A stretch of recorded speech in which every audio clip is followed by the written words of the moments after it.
Saudara-saudari yang terkasih, kita jumpa lagi dalam Pelita Hati hari ini, Kamis tanggal 1 Oktober 2020, bertepatan dengan Pesta Santa Teresia dari Kanak-Kanak Yesus, seorang perawan dan pelindung misi.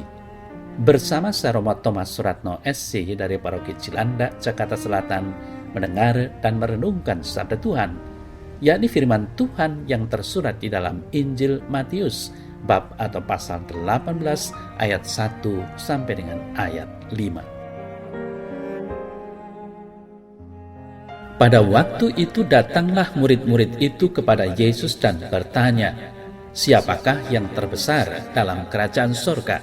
Lalu Yesus memanggil seorang anak kecil dan menempatkannya di tengah-tengah mereka dan berkata, "Sesungguhnya aku berkata kepadamu, jika kamu tidak bertobat dan menjadi seperti anak kecil ini, kamu tidak akan masuk ke dalam kerajaan surga. Sedangkan siapa saja yang merendahkan diri dan menjadi seperti anak kecil ini, dialah yang terbesar dalam kerajaan surga. Siapa saja yang menyambut seorang anak seperti ini dalam namaku, ia menyambut aku."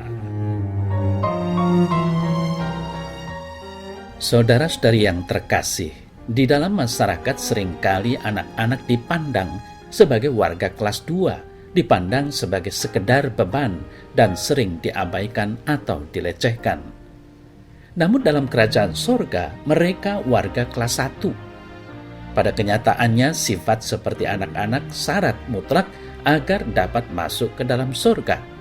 Jika kamu tidak bertobat dan menjadi seperti anak kecil ini, kamu tidak akan masuk ke dalam kerajaan surga. Matius 18 ayat 3. Bagi Yesus, anak-anak adalah model kekudusan dan kerendahan hati yang harus dihargai, dihormati, dan dilindungi. Bahkan, Yesus sendiri merendahkan dirinya untuk masuk ke dalam dunia ini sebagai seorang anak kecil. Saudara-saudari yang terkasih, mengapa model anak-anak menjadi syarat mutlak agar dapat masuk ke dalam kerajaan surga? Barangkali hal itu menyangkut kemampuan anak-anak kecil untuk melaksanakan perintah Allah, untuk mengasihi Allah dan mengasihi sesama. Anak-anak kecil itu kelihatannya menerima tanpa syarat, tersenyum tanpa alasan, mengampuni dan melupakan dengan mudah, dan menaruh kepercayaan tanpa mencoba mengetesnya terlebih dulu, menerima apa yang dikatakan orang-orang dewasa dengan mudah.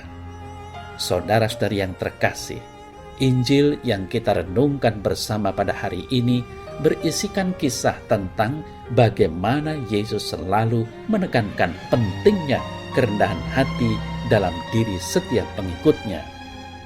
Mengapa demikian? Karena kerendahan hati adalah jalan menuju pada kekudusan. Kerendahan hati atau humility berasal dari kata humus, bahasa Latin, artinya tanah atau bumi. Jadi kerendahan hati maksudnya adalah menempatkan diri membumi ke tanah. Kerendahan hati membuat kita selalu menyadari kelemahan kita dan bergantung kepada rahmat Tuhan. Itulah sebabnya Yesus memanggil seorang anak kecil dan menempatkannya di tengah-tengah para rasul. Seorang anak kecil biasanya memiliki tingkat ketergantungan yang tinggi. Kebergantungan yang dimaksudkan di sini adalah menyandarkan segala harapan pada kemahakuasaan Allah. Saudara-saudari yang terkasih, bagaimana caranya agar kemahakuasaan Allah berkarya dalam diri kita? Pertama, kamu harus bertobat. Kamu harus berubah dalam akal budimu, dalam perilaku dan tabiatmu.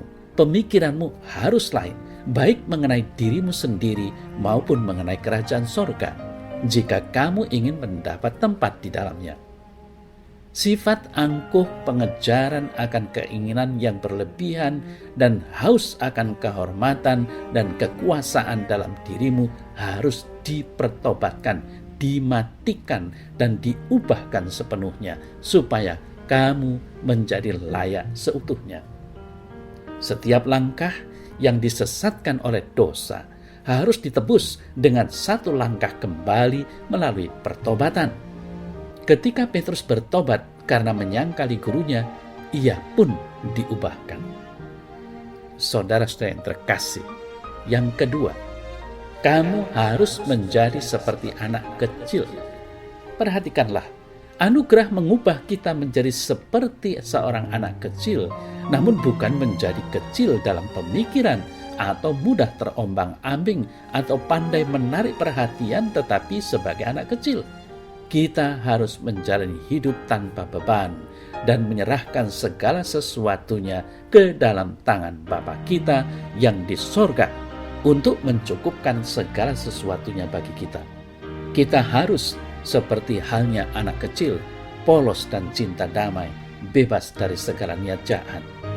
Seperti halnya anak-anak bertubuh kecil dan rendah atau pendek, demikian juga kita harus menjadi kecil dan rendah dalam roh dan dalam pikiran mengenai diri kita. Inilah sifat yang akan menghasilkan tabiat-tabiat lain yang baik. Masa kanak-kanak adalah masa untuk belajar. Saudara-saudari yang terkasih, Santo Agustinus pernah berkata, 3 ciri dari orang yang bijaksana adalah: yang pertama, rendah hati; yang kedua, rendah hati; dan yang ketiga, rendah hati. Marilah kita mengejar kekudusan dengan belajar untuk rendah hati.